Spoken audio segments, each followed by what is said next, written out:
In April 2016, the International Consortium of Investigative Journalists, ICIJ, released what the world now knows as the Panama Papers. These are thousands of leaked documents created by the Panamanian law firm Mossack Fonseca, some dating back to the 1970s. The Panama Papers implicated corrupt heads of states, rulers, celebrities, and individuals from around the world by exposing their links with shady offshore companies. Prominent among them was Pakistan's own ruling family, the family of the Prime Minister of Pakistan, Nawaz Shareef. According to the revealed documents, all of Nawaz Shareef's children, Hassan Nawaz Shareef, Hussain Nawaz Shareef, and Maryam Nawaz Shareef, own millions of dollars worth of properties globally through offshore companies registered in the British Virgin Islands. These offshore companies directly linked to the Nawaz Shareef family are Nesco Limited, Nielsen Holdings Limited, Coomber Group Incorporated, Hang-On Property Holdings Limited. These offshore companies had also acquired upmarket real estate properties near London's Hyde Park, which were later used as collateral for loans of millions of dollars. Hassan Nawaz Shareef bought Hang-On Holdings for £5.5 million. Hang-On then bought property at 1 Hyde Park in London, pronounced as the finest building in England. 59 of the 76 apartments were owned by these offshore shell companies. The Prime Minister's son, Hassan Nawaz Shareef, also listed the Park Avenue address for an additional 6 companies registered in the UK, of which he is a director. A 7th company, Flagship Development, was listed at Stanhope House in Stanhope Place, near Marble Arch. On the whole, the Panama Papers prove that the Nawaz Shareef family has been engaged in corrupt practices, tax evasion, money laundering, and shady global transactions since the late 80s, or the time period when Shareef first came into power as the Chief Minister of Punjab. Yet, the Panama Papers only provide undeniable proofs of what has been widely known in Pakistan and around the world for many years. In fact, 4 of the same London properties which the Panama Papers now mention have been the central theme of a legal battle 17 years ago in the year 1999 in the London High Court, officially known as the High Court of Justice, Queen's Bench Division. According to official UK court documents, the Shareef family owned 1 Hudaybiyah Paper Mills Limited, which had, under the English law and jurisdiction, borrowed millions of dollars from Investment Funds Limited, operated by Al Tawfiq Company. The loan amount was not repaid and Al Tawfiq went to court. On March 16, 1999, the London High Court ordered Hudaybiyah and the Shareef family to repay the loan. The loan was not paid, and on November 5, 1999, the court ordered that the London properties of the Shareef family be attached, which in essence meant a transfer of these properties to the creditor. The 4 properties attached by the London High Court at the time were detailed in official UK documents as Flat 16 owned by Nelson Enterprises Limited, Flat 16A owned by Nelson Enterprises Limited, Flat 17 owned by Nesco Limited, Flat 17A owned by Nesco Limited.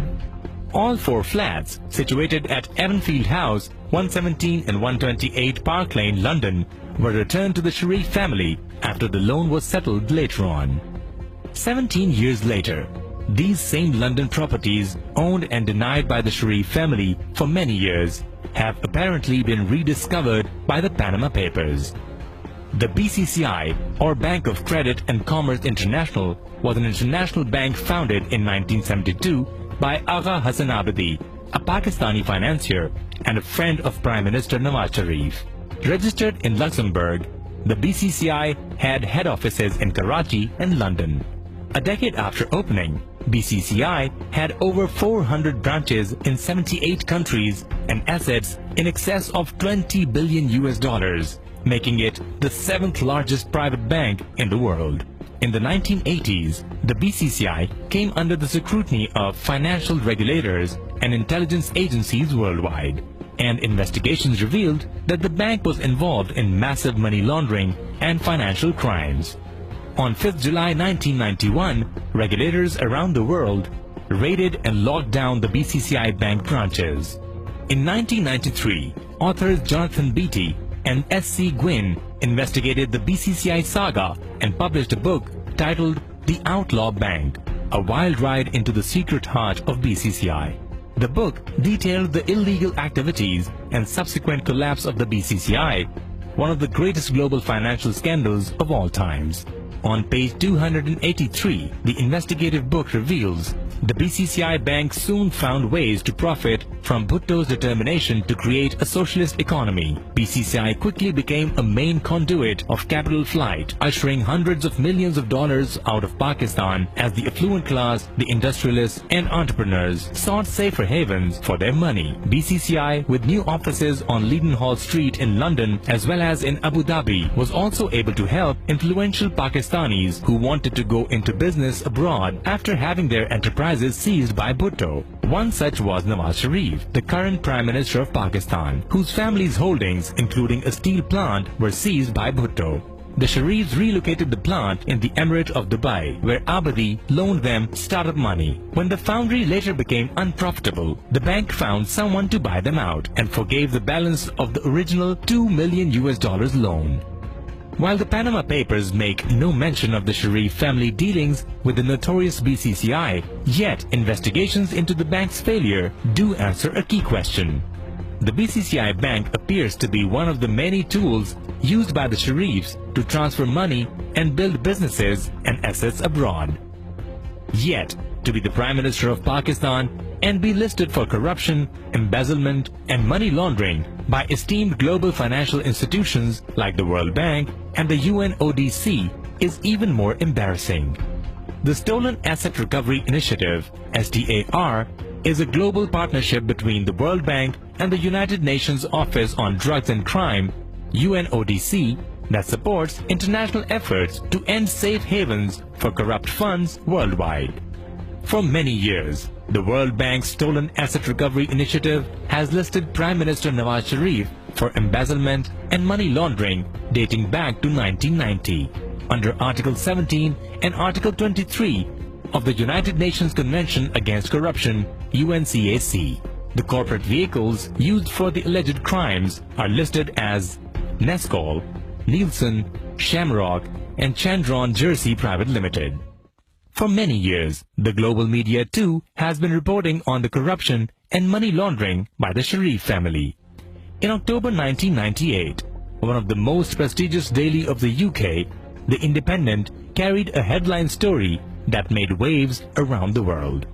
According to the Daily Independent, a British family had become embroiled in the scandal surrounding the Prime Minister of Pakistan, Nawaz Shareef, over multi-million-pound corruption allegations.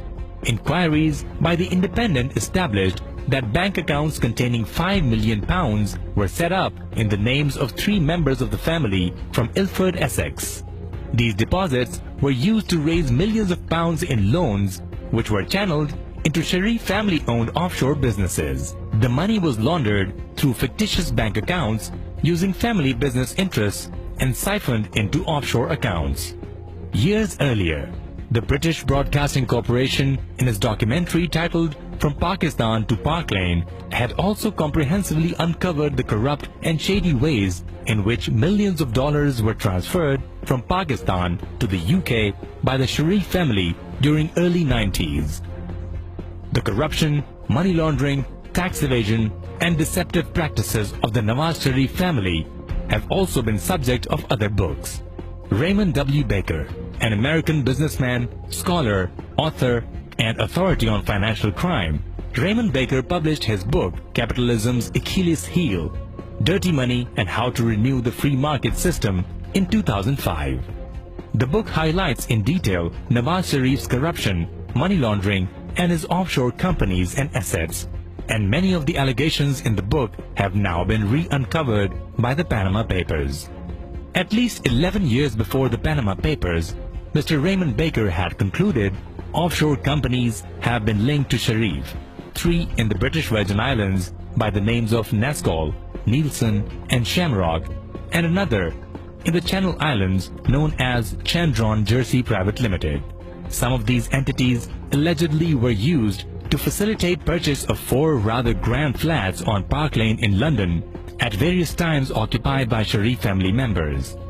Reportedly, bank transfers were made to Bank Paribas en Suisse, which then instructed Shareef's offshore companies Nescol and Nelson to purchase the 4 luxury suites.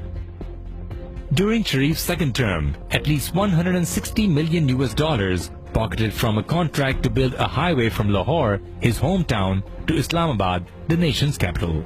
In addition to using his office for amassing illegal wealth, Prime Minister Nawaz Shareef has been known to have directly approached and taken money from sources involved in global terrorism, including Osama bin Laden and Al-Qaeda.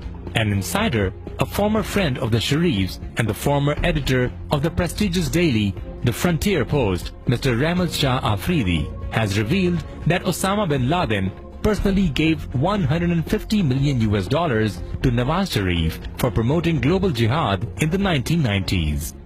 वो कश्मीर और अफगान जहाद के लिए उनके बहुत बड़े अज़ाइम हैं और अपना भी बहुत कुछ खर्च करने के लिए तैयार है, तो मैंने उनको हाँ कर दिया है 150 अरब रुपए का। 1989 की बात है जी हाँ, तो 1.5 अरब रुपया मियां नवाज शरीफ साहब ने ओसामा बिन लादेन से लिए थे, जो जहाद के नाम पर थे। Nawaz Shareef is also alleged to have used some of that money for destabilizing and overthrowing the government of the former Prime Minister Benazir Bhutto. और वो उसमें 27-28 करोड़ रुपए बेनजीर भुट्टो शहीद के खिलाफ वोट ऑफ नो कॉन्फिडेंस में पेश खर्च किया था। जो पैसे लिए वो मुहतरमा बेनजीर की गवर्नमेंट टॉपर करने पे लगाए गए, वो 27 करोड़ लगाए। 27 करोड़ तो बाकी 1 करोड़ जो है 1 करोड़ 24 लाख या 25 लाख जो इनका बंदा था वहाँ मदीना में ही खा गया था। अच्छा, और 1 करोड़ एक और साथ इनका खा गया था, बाकी फिर इनके थे। अब मुझे पता नहीं इन्होंने क्या किया है। These alleged links to global terrorism, if proven true, might have global repercussions for the ruling family as well as for Pakistan. Apart from the alleged direct financing by terrorist networks and the notorious BCCI Bank, other easy sources for the Shareef's illegal wealth include state-owned banks, foremost amongst them the National Bank of Pakistan, from where billions of rupees were taken as loans by the businessman Nawaz Shareef. These loans were later written off with official authority under the Prime Minister Nawaz Shareef. In the year 2000, spurred by the global coverage of corruption and money laundering in the global media, the Pakistani authorities sprang into action. This led to the arrest of Mr. Ishaq Dar, the former and now serving finance minister of Pakistan. According to Daily Dawn, Senator Ishaq Dar gave a written statement to a magistrate on April 25, 2000, stating that Shareef brothers used the Hudaybiyah paper mills as cover for money laundering during the late 1990s. Senator Ishaq Dar disclosed that the Bank of America, Citibank, Atlas Investment Bank, Al Baraka Bank, and Al Tawfiq Investment Bank were used under the instructions of the Shareef family, and confessed in court that he had opened fake foreign currency accounts in international banks, and the amounts were later transferred into the accounts of Hudaybiyah paper mills. The entire amount in these banks finally landed in the accounts of the paper mills. The Hudaybiyah paper mills case is still pending in the National Accountability Bureau. Ironically, the same man who has previously confessed to have conducted illegal financial transactions for Nawaz Shareef family is now the serving finance minister of Pakistan, in charge of the country's entire budget and financial dealings. So far, the Shareef family's responses to these allegations of massive corruption, money laundering, tax evasion, and deceptive offshore companies have been unconvincing at best and downright conflicting at worst. In his defense, Prime Minister Nawaz Shareef states, Jeddah की ये factory जून 2005 में अपनी machine वसी कताए राजी और दीगर असासों समेत तकरीबन 64 मिलियन रियाल यानी 17 मिलियन डॉलर्स में फरोख्त हुई। ये हैं वो जराए और वसाइल जिनसे लंदन के फ्लैट्स खरीदे गए थे। There is absolutely no explanation on how this huge amount of money was transferred across borders. Interestingly, in the same year of 2005, the Shareef family had established another steel mill, the Hill Metals in Jeddah, the largest steel mills in the region today, which is still directly owned and operated by the family. As to how the family was able to establish a new, bigger steel mill with the sale proceeds of an old one, and how much of the money was dedicated to the purchase of expensive offshore properties in the UK is a puzzling question with no clear answer. Mr. Nawaz Shareef's son, Hussain Nawaz Shareef, has been as unconvincing in his public statements as his father. साहब ये आईसीआईजे की report कहती है कि daughter Maryam Safdar was the owner of British Virgin Islands based firms Nelson enterprises limited and Nesco limited incorporated in 1993 and 1994। देखिए, मैं आपको एक अर्ज करता हूँ कि आज अगर मैं जो है अपना लेट से बिलफर्ज माल जो है ना एक जनरल इलेक्ट्रिक को मिसाल के तौर पर मैं खरीद लेता हूँ और वो जो है ना आज से जो है ना 100-150 साल पहले की जो है ना अपना इनकॉर्पोरेटेड है, तो इसका मतलब तो यही है ना जी कि अपना मैंने एक ऐसी कंपनी का जो 150 साल पहले इनकॉर्पोरेटेड की उसे खरीद लिया है। अब इसका मतलब ये तो नहीं है कि जो ना आइंस्टाइन के जो ना सॉरी जो अपना जो साइंसदान उनकी बजाय जो ना मैंने उसको बनाया। मतलब 1993-1994 में बनी होगी, मगर आप लोगों ने बाद में खरीदी। जो इनकॉर्पोरेट है उस वक्त ये आप लोगों ने उस वक्त नहीं इसको बनाया 1993 आप ये कह रहे हैं? आपको यही अर्ज किया है कि ये कंपनी जो है उन प्रॉपर्टीज को जो है ना ये होल्ड कर रही थी कि जो पार्क लेन पे सिचुएटेड है, ठीक है जी। और बात यह है कि हमने इसके शेयर एक्वायर किए। This is the way to do business. Mr. Hassan Nawaz Shareef had declared the now family-owned properties in the UK as properties on rent, for which regular rent was being paid by the Nawaz Shareef's family through international money transfers. Your father has been accused of money laundering, more than $100 million apparently laundered through a network of UK trusts, Swiss accounts, offshore tax havens. What do you say to that? Well, you can lock up a person for the last 3 weeks and you can blame him for not $100 million to $200 million. I mean, you'll be aware, for instance, that the flat that you're living in at the moment in Mayfair was actually named in the Pakistani paper, The News, last year as one of 4 which was illegally bought by your father through various Swiss and offshore companies. Well, these are things which, you know, comes up every time there is a crisis in Pakistan. These are not new. Why don't people who are actually blaming us for that go to the courts and prove it? But do you know who owns the flat that you're living in? Well, that is not the question right now. Why not? But it's the question I'm asking you. Do you know who owns the flat? Well, it's on a rent. I'm living on a rent basis which comes from every quarter from Pakistan. You're renting it personally, or the money comes from Pakistan? The money comes from Pakistan. Do you know who owns the flat that you live in? Well, actually, I'm not the right person to. But you live there. It doesn't matter. Don't you know who it's rented from? I'm just like any other student living with his parents. I doesn't necessarily have to know about what the facts and who owns the flat and who pays for the rents and who pays for my living. But would it interest you to know that the flat is apparently owned by 2 offshore companies called Nielsen Enterprises Limited and Nesco Limited, both registered in the British Virgin Islands and managed by a company in Switzerland? I've got nothing to say about it. I'm absolutely ignorant.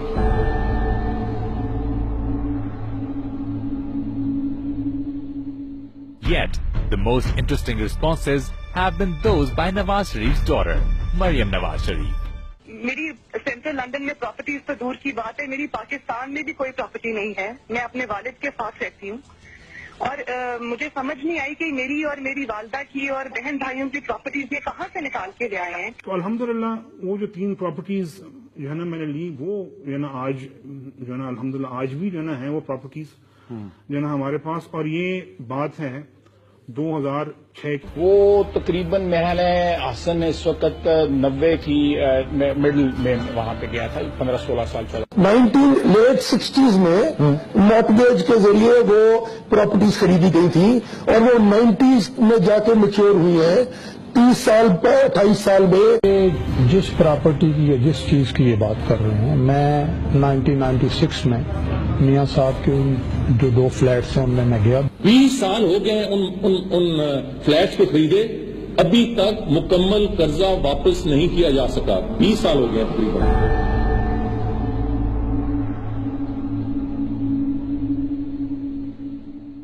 The Shareef's family individual responses in the Supreme Court of Pakistan so far have also been half-hearted and elusive, leaving many questions unanswered.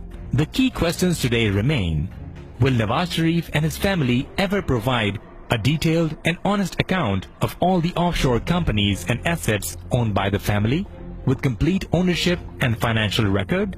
The Shareef family admits to have purchased the offshore properties only in 2006. How was the family able to reside in the same properties back in the 1990s? How did the London High Court attach those same properties as properties of the Shareef family many years earlier in the family's litigation with Al Tawfiq?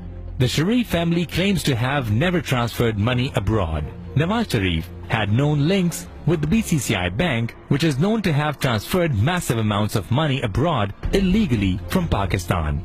Would the Prime Minister care to explain his relationship with the BCCI and Agha Hassan Abidi? How and why did the BCCI Bank write off $2 million owed by the Shareef family? Is money from the BCCI loan in any way connected to later businesses in the Middle East, including the foundation of Azizia Steel Mills, which Nawaz Shareef claims to be the only source of funds for all other offshore companies, properties and assets? In his defense, Prime Minister Nawaz Shareef also claims that in 2005, his family sold off the Azizia Steel Mills in Jeddah for $70 million to buy properties in London. Interestingly, in the same year of 2005, the Shareef family had established another steel mill, the Hill Metals in Jeddah, which is today the largest steel mills in the region, directly owned and operated by his family. How much money was sent to London to buy millions of dollars worth of offshore properties? When and how was the money sent? How much money was invested in an even bigger steel mill within Jeddah? The Shareef family has ruled Pakistan for more than 2 decades. How did the Shareef family collectively and individually fail to declare their millions of dollars worth of offshore businesses, properties and assets for so many years? Why is the Prime Minister and his family being so contradictory and elusive in their public and court responses even today? In the coming days and weeks, the Pakistani nation has to face up to this historic challenge and find answers to questions so vital for its survival and functioning as a state. Can Pakistan allow corruption at the highest levels to rule with impunity, which ultimately translates into corruption everywhere else and the destruction of the moral fiber of the society and the nation? Or will the Pakistani society seize this opportunity to hold its ruling elite accountable, no matter how powerful they are and no matter how deceptive and elusive they try to be? Today, Pakistan has a historic opportunity at redemption. It's now or never.